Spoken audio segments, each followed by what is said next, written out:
I am Moonstone and welcome to Anime Review. Today I'm going to be talking about Vampire in the Garden. So, Vampire in the Garden is on Netflix, and when it comes to Netflix, they have good stuff. Like, they have Demon Slayer, Hunter x Hunter, Death Note, Black Butler, and like a few other really good ones. But once you watch all of the good popular ones, all that's left are these forgettable, never heard of ones like The Orbital Children, Vampire Night, The Daily Life of an Immortal King, Walls of the Sea. And don't get me wrong, some of them are very good. Some of them are very good, underrated gems, and then there are some that are flat out forgettable. So when it comes to Netflix, you're either well known and super popular, an underrated gem, or you're forgettable. Like, there is no in between.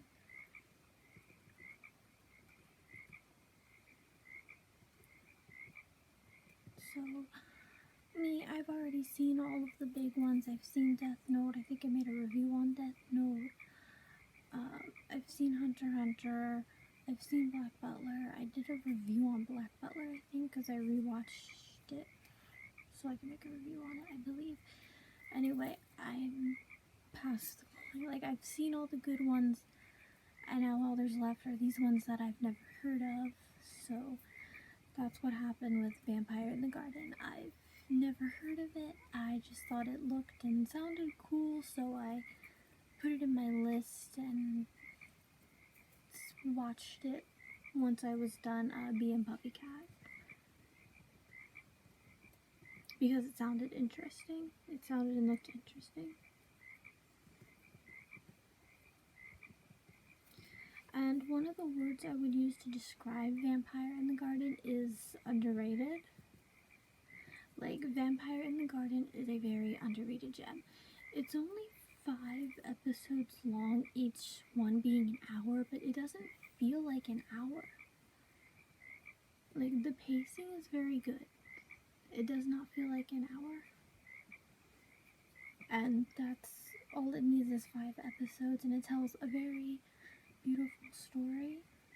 So, Vampire in the Garden takes place.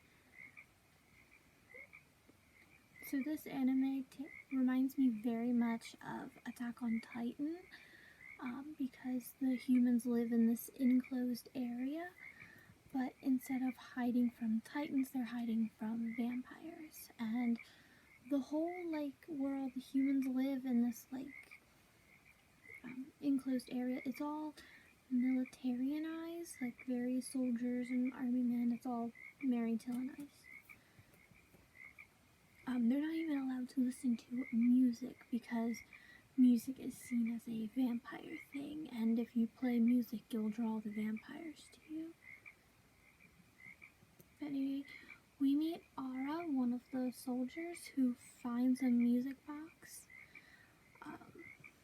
She winds it up, listens to it, which the people were right. It draws the attention of a vampire named Fine. Now, Fine is queen of the vampires. How do I pronounce his name? Ara ends up helping Fine, and Fine takes Ara to Villa, where all the vampires live. And they actually live together there. Ara and Fine actually live there together in this big vampire castle for a while. And it starts off very, like, oddball, 2 people getting used to each other.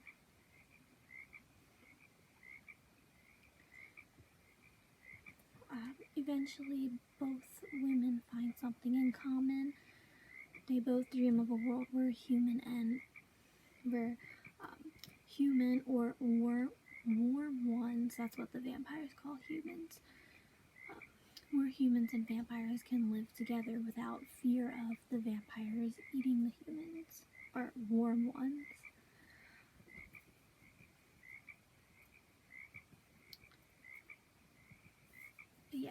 turns out there is a place that's like that where human and vampires can live together, and we watched these two lovebirds run away together. Fine is running away from being a queen and vampire society. Meanwhile, Ara is running away from her vampire-hating soldier society to be with Fine, to be together. They want to be together. And it's never, like, officially stated, you know, like, will you go out with me? But it's, yeah, like, they never ask each other out. It's never, like, official, but you can tell they do love each other, and there is no sub-reading like in most media, where you have to kind of squint your eyes and look very closely, and maybe you'll see like a crumb of evidence that, yeah, a crumb of, not evidence, representation.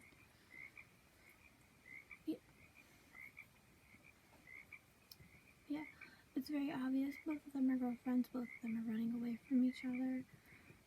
Both of them are running away, not from each other, from a world who doesn't let them be together.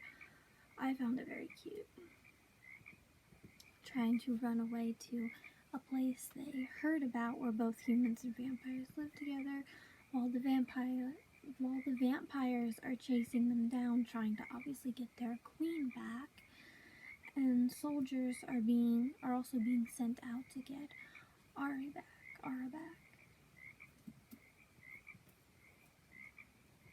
And the pacing was actually very good and very suspenseful. It never got dull for a moment. I actually finished it all within a day without even realizing it. And yeah, I didn't even realize each episode was an hour long until like episode 3, because it doesn't feel like an hour. It feels like maybe 20-25 minutes, you know, standard anime stuff. But yeah, it's a very underrated gem. I found it very cute. I'd watch it again, yeah. 10 out of 10, we'll watch again. But anyway, that's all I have to say. Thanks for watching. I'll see you next time. Bye!